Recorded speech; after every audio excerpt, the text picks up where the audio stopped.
Bom dia, queridos jovens. Tudo bem com vocês? Primeiro ano A, primeiro ano B? Espero que sim. Graças a Deus a tecnologia nos proporciona esse momento a gente poder matar um pouquinho da saudade e também continuar nosso processo educacional, né? Então, seja bem-vindo ao Cordéis em Casa e a gente vai procurar aqui desenvolver aulas, por isso eu vou contar muito com a opinião de vocês, com as dicas de vocês, para que a gente possa oferecer o melhor para vocês, beleza? Então vamos começar nosso bate-papo aqui.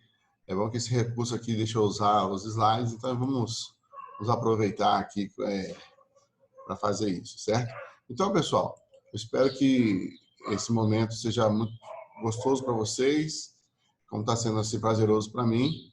Eu quero que Deus, essa aula, né, esse momento, possa te encontrar em paz, você e sua família.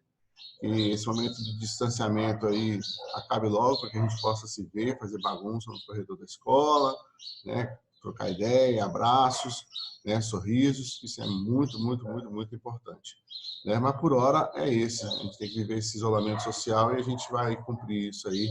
E com certeza a gente vai vencer. Tem uma proposta de uma música para oração inicial aí. Depois, se você puder, até mesmo antes de ver esse vídeo, né, assistir a música que eu sugeri de oração inicial, ela vai ser importante, que ela tenha uma ligação também com o tema que a gente está, que a gente vai procurar desenvolver hoje, tá bom? Vamos lá. Vamos acrescentar aqui os nossos slides. Muito bem, muito bom. Opa, tá dando um erro aqui, please. Tá, depois a gente... Deixa eu ver isso. Muito bom. Então vamos lá, pessoal. Então a gente está vivendo aí o nosso momento de Cordéis em Casa, onde nós vamos ter algumas videoaulas para dar andamento nos nossos conteúdos e trocar nossas ideias, tá? Então, para que dê tudo certo, eu coloquei aqui o passo a passo do que, como eu montei as minhas aulas. Acolhido é esse momento que eu converso aqui com vocês. A oração inicial eu deixei no link, certo? Para que você possa ouvir a música é linda, do Jota Quest.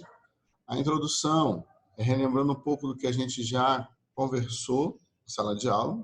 Talvez nem seja necessário, porque é um tema tão forte que ele fica na nossa cabeça, que é a questão do preconceito, do racismo. E a gente teve a oportunidade de conversar com o Arthur França, né? E o Arthur esclareceu muitas dúvidas para a gente, contando ali como é o dia a dia de uma religião de matriz africana, como é a sua vivência da religião e tal. Então, foi um momento muito bacana que a gente pôde aprender bastante, certo? Porém, eu sei que ficaram dúvidas, mas se vocês quiserem depois me enviar essas dúvidas, eu posso pedir para ele gravar também e eu botar dentro das minhas videoaulas alguns esclarecimentos sobre religião de matriz africana. Muito bem. Depois de uma aula expositiva, ou seja, desenvolvimento de uma das propostas, temos algumas atividades para vocês desenvolverem, obviamente, vocês vão poder fazer ou dentro dos 50 minutos ou durante a semana, certo? A de vocês vai exigir nível de ensino médio, então a galera é um pouquinho mais puxado aqui, beleza? São só 3, certo? Mas é um pouquinho mais puxado. O aprofundamento são dicas que eu deixo para vocês, com links. Lá no PDF tem os links de lugares que vocês podem aprofundar a temática da aula. Dúvidas, vocês podem colocar aí no Classroom, sem problema, na sala de aula, que a gente vai procurar sanar a dúvida, mas se você não quiser pôr lá, quiser mandar direto no meu e-mail, tudo bem, eu te respondo. E no final deixei também um link com uma mensagem final para vocês. Tranquilo? Então vamos lá, a gente está falando de religiões pré-históricas. Né? Falar de religião de matriz africana é, obviamente, falar de religiões pré-históricas ou religiões primitivas, ou seja, as primeiras religiões, aquelas que existem de um tempo muito antes da escrita, né? E aí vem aquela pergunta, mas será que dá para aprender alguma coisa com essas religiões?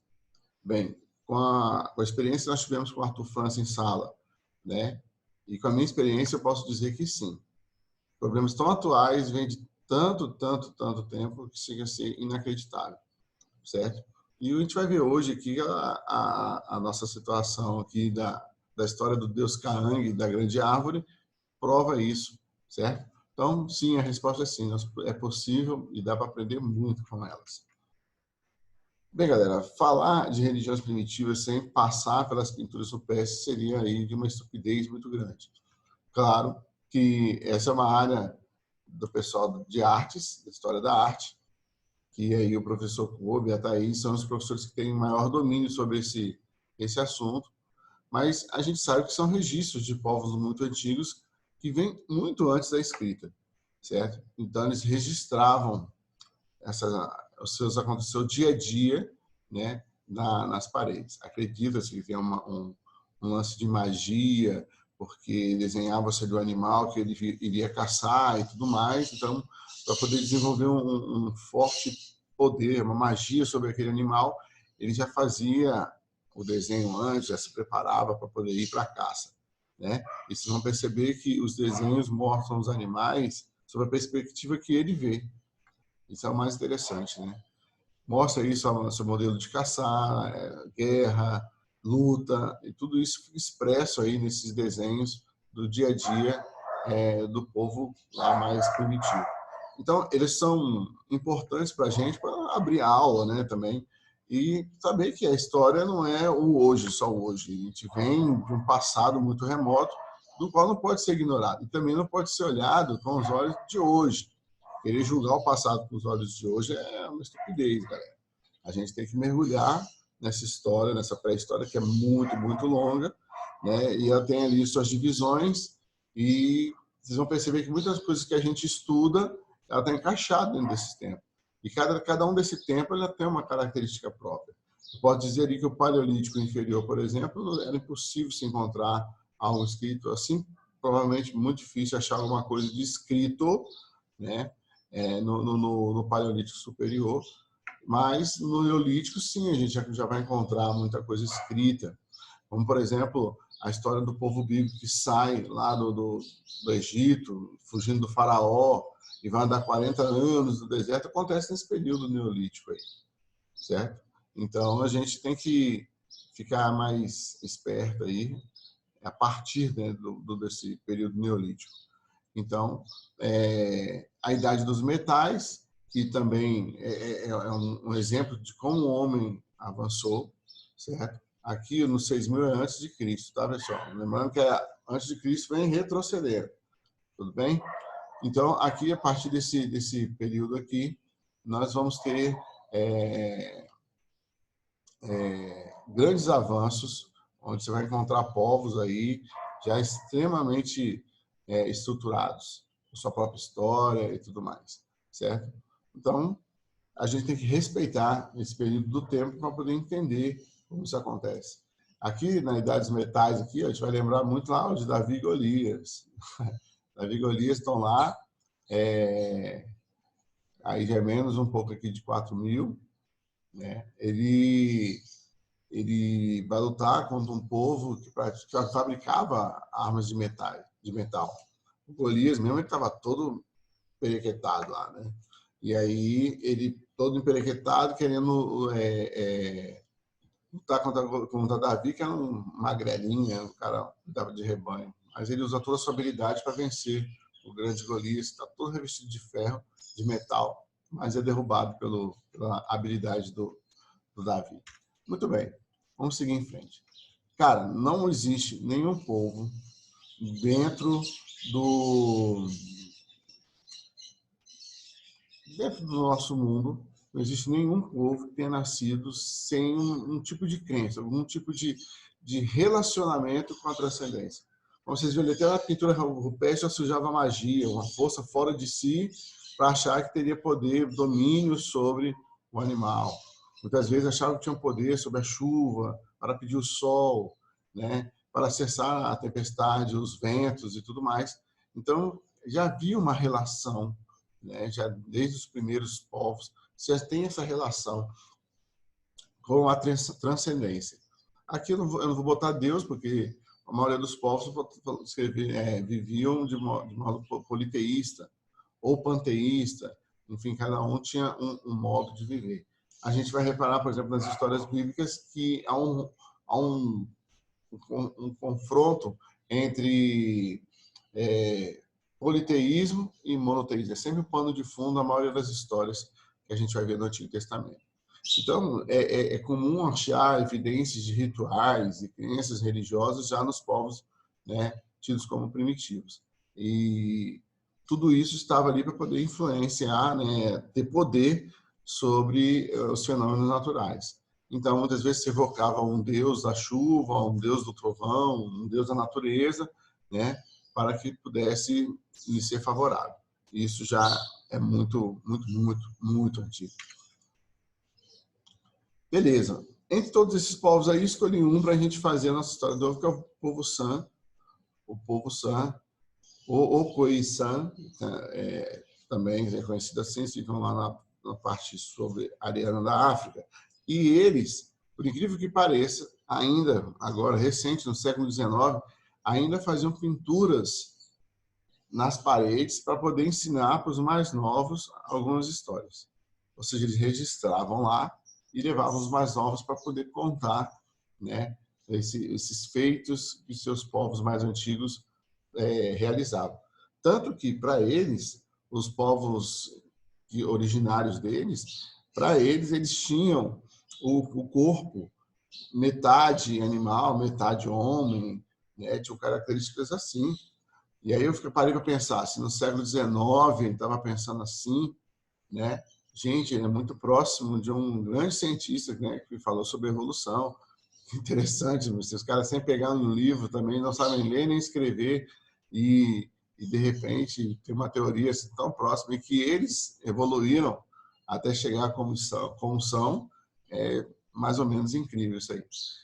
Então, eles ainda hoje vivem nos moldes dos povos antigos mesmo, caçando com arco e flecha, cavando para poder plantar com materiais bem rudimentares mesmo. Eles continuam tendo essa vivência. Claro que agora, com o contato dos curiosos, né, muita coisa vem mudando, eles vão se distanciando um pouco da sua cultura, mais ou menos parecido com o que aconteceu aqui no Brasil. Então, muito bem.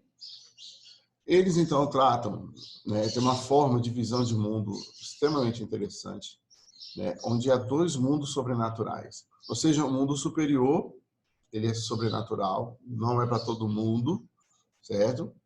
Só algumas pessoas dentro da comunidade é que tem esse poder de migrar desse mundo e ir no mundo superior, ou no mundo inferior, que também para eles é sobrenatural.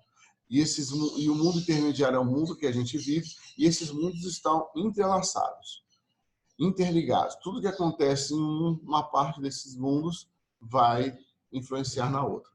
Olha só que ideia, né, de todo. É muito parecida aqui com a vivência da fé cristã.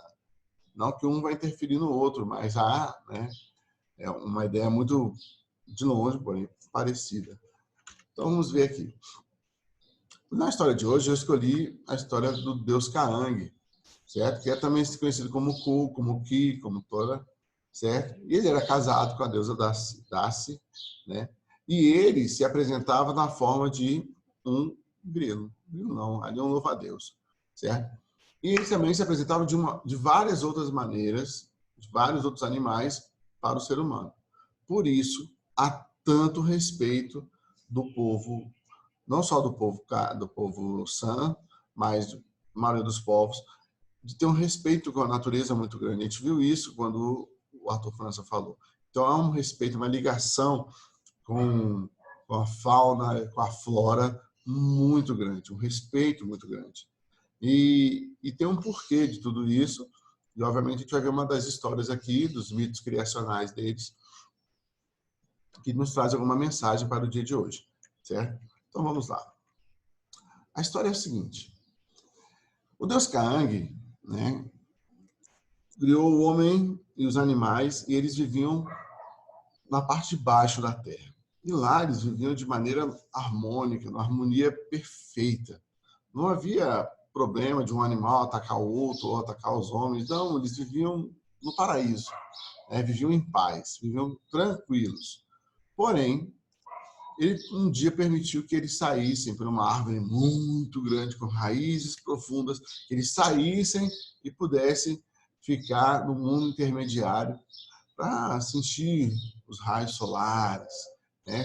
Para sentir ali a brisa e tudo mais. E lá eles saíram durante o dia, bem cedinho, e foram se divertir, correr pelas planícies, enfim, né? Foram viver a vida. Muito bom. E ele deu uma recomendação: não façam fogo, em hipótese alguma. Engraçado, né? Que a nossa religião cristã também tem um relato parecido desse, onde Deus dá uma recomendação e deixa o homem no uso da sua liberdade. E aí, não façam fogo, e eles foram embora, viver a vida. Foi ficando de noite, eles começaram a ficar preocupados. Né? Preocupados por quê? Começou a escurecer, começou a esfriar, né? E aí chega a hora em que a humanidade, o homem e a mulher, se esquecem de uma ordem primordial e fazem a fogueira. Com medo da escuridão profunda, com medo de passar frio, de passar esses momentos dolorosos, o que eles fazem? Acendem uma fogueira. Ao fazer isso, estabelece o caos, porque os animais se afastam completamente dos homens. E essa unidade nunca mais vai se estabelecer. Então, é assim que eles entendem, porque homens e animais têm que viver separados. Apesar de buscar hoje viver em harmonia com os animais, eles sabem que alguns animais não podem, não aceitam viver perto dos homens. Então, isso é um mito? Sim, é um mito criacional. E antes que você se levante, né, como rei da sabedoria, que sabe de tudo, né, que tudo é ciência, eu sinto muito em te dizer, mas desde o século XVIII a gente já vê relatos de pessoas de grande importância no mundo científico que vai dizer, ó, gente, a mitologia ela não pode ser vista como uma mentira, porque ela é um olhar sobre uma verdade e, através desse olhar sobre essa verdade, ele tenta dar uma resposta. Ah, pode ser fantasiosa? Pode, mas porém não é uma mentira, ela é uma verdade. Porque a maioria dos mitos, vocês vão ver que trata de algo concreto, algo que de fato existe na nossa vida e também existiu na vida deles. Um exemplo desse aí é Jean Baptiste Vigo, né? E ele escreveu na revista Nova Ciência, em 1725, ele fez o seguinte argumento. Olha que é o tempo do iluminismo, onde a supervalorização aí da arte, né, da ciência, houve uma mega valorização disso, e ele argumentou, né, dizendo que os mitos criacionais eram tentativas imaginativas, ou seja, de homens seres pensantes, certo? De solucionar os mistérios da vida. Por que aquilo está ali? Né? Por que tem o sol? Por que tem a lua? Por que os animais não convivem com os humanos? Então, ele continua dizendo que era para solucionar os mistérios da vida e do universo. E como tais, podiam ser comparadas, olha só a audácia dele, poderiam ser comparadas no estágio mais inicial do desenvolvimento humano a modernas teorias científicas. Esse cara mandou super bem. Por quê? A ciência ela tem ali um modelo sistemático de análise e de pesquisa. Também havia um modelo de análise sistemática para poder chegar à resposta. Eles precisaram observar muito, né? Iam crescendo e observando, ouvindo a história dos antigos e observando, vivendo e observando, correndo perigo e observando, e chegaram ali a uma definição. Por isso, a gente respeita muito a mitologia, a gente não vai tratar como mentira de maneira alguma, mas de forma muito poética e inteligente de se achar respostas para aquilo que os incomodava, de alguma maneira, ou nos alegrava, ou trazia algo extraordinário. Bem, então, a nossa atividade ela é a seguinte, é um lugar aqui para ficar aqui em cima do org.br. Estabeleça uma relação entre a música da oração inicial do Jota Quest, a história do Deus Caang e o momento que estamos vivendo. Os três estão ali, os três têm uma palavra-chave, né, que fez eles se motivarem, beleza? Eu gostaria que você preparasse um texto de 5 a 10 linhas, certo? Pode ser no seu caderno, você pode também postar aqui no Classroom, que para mim também está bonito, está bacana. Posso analisar, ver e discutir com vocês. A segunda seria, o fogo não é brincadeira, principalmente em casa que tem criança. Ela prejudica o meio ambiente e gera fumaça, o que é prejudicial à saúde humana. O fogo destrói os biomas e toda a biodiversidade local. Pesquise e descubra. Olha o desafiozão aqui, ó. Pesquise e descubra. Qual é a lei que trata de queimadas urbanas? Elas são efetivas? Justifique. Galera, não tem coisa mais chata do que fumaça, principalmente dia seco, tá ali de ar difícil de respirar, e aí um vizinho vai lá e coloca fogo no mato, achando que ele é senhor do quintal que ele tem, e por estar lá, ele não vai incomodar ninguém. Vai incomodar, sim, é errado, sim. E eu gostaria que você descobrisse aonde está essa lei. Será que você consegue achar? Então, vamos ver lá o que você consegue achar. Tem que colocar a sua opinião. Será que elas são efetivas, realmente? Ou são leis que só existem lá na ortodoxia, mas na praxis nada? Bem, eu não sei se vão dizer, eu vou aguardar isso com muito carinho. Bem, pessoal, era isso. Desejo a vocês uma excelente semana, um dia maravilhoso, e que Deus possa abençoar a sua vida, né? E que esse período aí que a gente está passando seja o mais curto possível, certo? Mas enquanto não passar, a gente vai estar junto aqui, tentando, lógico, né? Ser o mais agradável possível para vocês. Tá joia? Deus abençoe, fiquem na paz e até a próxima, se Deus quiser.